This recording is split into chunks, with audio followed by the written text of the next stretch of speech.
I'm a teacher like you. I teach at the conservatory in Boston. I have a class on Friday afternoon. People come from all over the world and they're excited to be there and they're eager to learn, you know. But what's really going on, they're saying, am I better than her? Am I better than him? I know I'm better than her. I don't think I'll ever be as good as him. I hope I can be as good as her. They're constantly comparing and they're measuring. And when they can't come out to play, let's say the violin, it looks as though there's one person playing the violin, right? There are two people. There's the person who's playing the violin, and then there's another person standing behind the person who's playing the violin, whispering in his ear, you haven't practiced enough. Do you know how many people play this piece better than you do? That difficult passage, you missed it the last time. It's coming right up. You're going to miss it again. That's the voice in the head. And if anybody's saying, what does he mean, a voice in the head? What's he talking about, a voice in the head? That's the voice I mean. Took a moment for you to hear it, right? But that voice keeps talking and talking and talking, and it never stops. You know, sometimes it talks so loudly that it drowns out the music. So my job is to get hold of that voice. And this is how it works. I do it each year. I come into my class at the beginning of the year, and there are about 40 students in my class, and I say, after a little bit of housekeeping, I say, your grade for the year is an A. You're an A. That's your grade. And there's one condition. The condition is that they have to write me a letter in the first 2 weeks of the class, of the year. The letter must be dated the following May, when the class ends. So the date at the top is May 2000 of the next year. And then the letter must begin with these words, Dear Mr. Zander, I got my A because. Then they have to write a letter describing who they will have become by the following May to justify this extraordinary grade. And I tell them to fall passionately in love with the person they're describing in the letter. And they do. They write about who they would be, who they could be, who they see themselves as if only that damn voice would stop telling them they can't do it. When I come into class, the person I teach is the person that they have described in their letter. You see, I only take A students. Now, there are a few people looking very concerned and saying, how does he do that? Well, the answer is very simple. You can give an A to anybody. You can give an A to a waitress in a restaurant, to a taxi driver. You can give an A to the other drivers when you're driving in traffic. You can give an A to your mother-in-law. You can give an A to your boss. You can give an A to anybody. What happens when you give an A is that the relationship is transformed. This is hard for teachers. I know this is very, very hard. I addressed a group of teachers earlier this year, and one of them came up to me afterwards and said, I like this giving an A. It's sweet, he said. But he said, but it doesn't make, you don't know the students. You don't know them. You don't know their work. So I imagine as the year progresses and you find out that some of them are quite mediocre, I imagine you modify the grade, right? I said, no. And then I tell them about this young girl I met. She's about 15. I said, what's your name? She said, Joy. I said, I beg your pardon? She said, Joy. Now, should her parents modify her name? No, because we don't give children a name as an expectation to live up to. We give children a name as a possibility to live into. The person who understood this perfectly was Michelangelo, and I'm sure you've heard this beautiful thing, but it bears repeating. Somebody asked Michelangelo about sculpting, and he said, oh, sculpting is easy, because you have a piece of marble. Inside the piece of marble is a beautiful statue. All you need is a hammer and a chisel just to get rid of all the stone that's in the way. And then That's actually a theory of education. It's, of course, not the one we use. The one we use, we're up here, the students are down here, and they try to get up and they do their homework and they work hard and they study and they work as hard as they can, and this is as far as they get. This is the gap between their achievement and our standards. And of course they're very manipulative because they know what we want to hear so they can get up a little higher. Michelangelo's model is totally different. It's eye to eye. We each have a hammer and a chisel and we're working to get rid of all that stone that's in the way of that beautiful statue. It's a totally different world. It came home to me very powerfully one day. This was the first year I'd ever done this with the A, and I was really excited about it. And I came into class, and I said to all the class were there, and I said, what does it feel like to get an A in the first class of the year? I mean, you haven't done anything, you get an A. What does that feel like? To my amazement, one of the Asian students put up his hand like that. Forgive me for my attempt at his accent. He said, In Taiwan, he said, I was number 68 out of 70 students. I come to boss, Mr. Zander says I'm an A. It's very confusing, he said. I am number 68 out of 70. Mr. Zander says I'm an A, but I am number 68. I worked 3 weeks, very confused. Then one day I discover much happier A than number 68. I decide I'm an A. I call that cosmic laughter.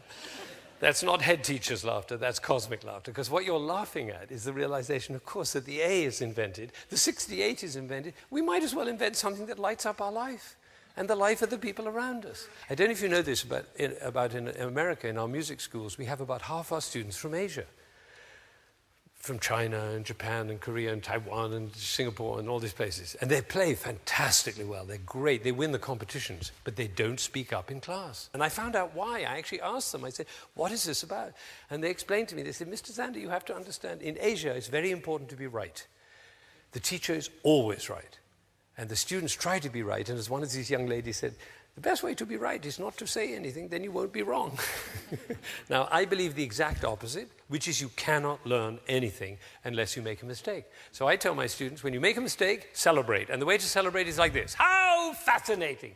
It's actually quite difficult. Try it out on the golf course next time you're out. You know why it's difficult is because when we make a mistake, we tend to pull down. The body pulls down. Notice the next time you make a mistake, the body pulls down. Now, instead, when it pulls down, you go, how fascinating. It's like this. It's difficult to do, you know. We had a conference of leaders of the music world, you know, heads of orchestras and schools and opera houses and so on. And we had a 3-day conference. And there was a lot of what I call downward spiral speaking. Now, I don't know what the head teacher's downward spirals are, but I'll tell you some of the musical downward spirals. The little old ladies who like classical music, they're all dying, so there's not going to be an audience. The children don't learn instruments anymore. All they do is watch MTV, so they're not going to grow up liking classical music. Right? And the National Endowment of the Arts is not supporting, and the foundations aren't supporting the arts the way they used to, so we're going to run out of funds. By the end of the second day, people were walking around the corridor in the hotel like this.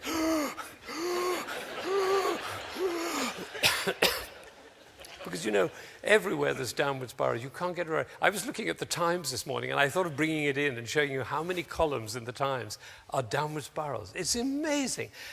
Every column is a downward spiral. Of course, the stock market, that's a downward spiral. Downward spiral. Also upward spiral. Upward spiral and downward spiral are actually the same thing. Because wherever you have a winner and a loser, you automatically have a downward spiral.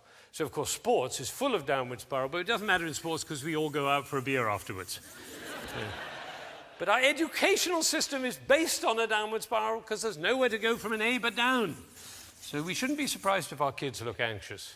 Sometimes it seems as though there's nothing but downward spiral, which of course isn't true, which is why I asked for another flip chart. Now over here we have possibility, the world of possibility, the realm of possibility, and this is where the vision is. And vision is very important. Vision is really important because, you know, people get confused about vision. They say, oh, so our vision is to be number one. No, that's a goal.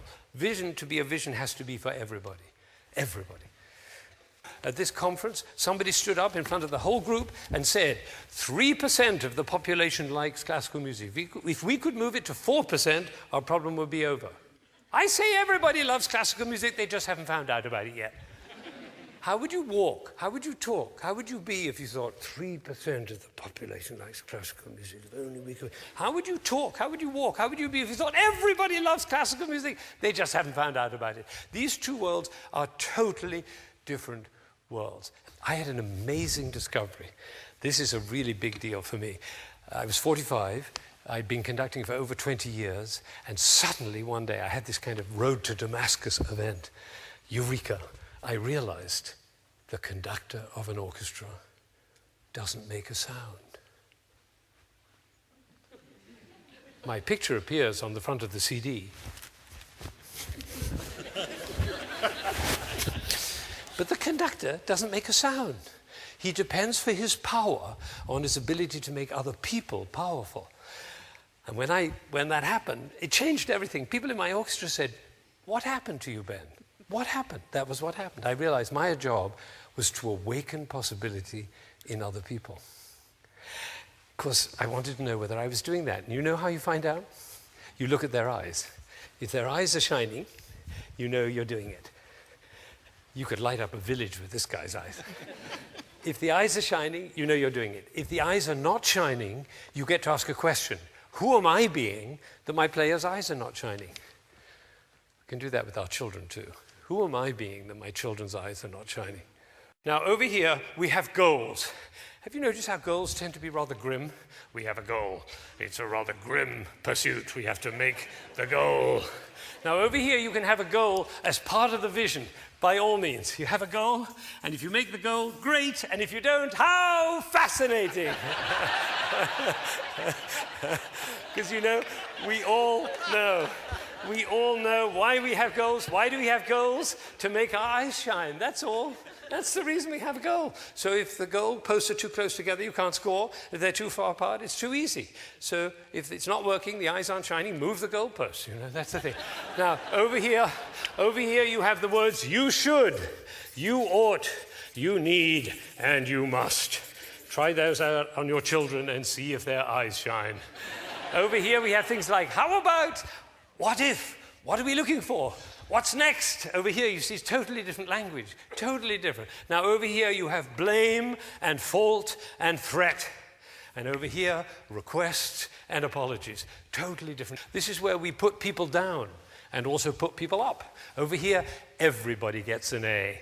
It's a totally different world. Now, the leader, the new leader, is the one who, first of all, can distinguish the downward spiral and then has the power to take people from there over here to radiating possibility, and anybody can do it. Anybody, an 8-year-old child can do it. Anybody can do it. There's a key. There's a key to the kingdom of possibility. I'm going to give you the key to the kingdom of possibility right now. Okay, so this is the story. It always comes in a story.